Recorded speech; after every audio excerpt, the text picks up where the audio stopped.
If you want to schedule email campaigns without expensive software, you can actually do it using Gmails and Google Sheets with a free tool called Google Apps Script.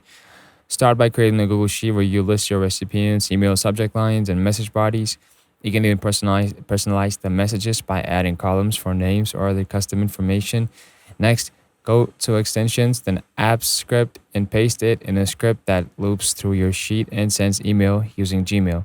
It only takes a few lines of code to automate everything. Just set a trigger to run the script at a specific time. This way your email campaign goes out exactly when you want without you having to do anything manually. You can track which emails were sent by adding a status column in your sheet that updates once each message is delivered. It's simple, scalable, and free, and works great for newsletters, announcements, or internal updates.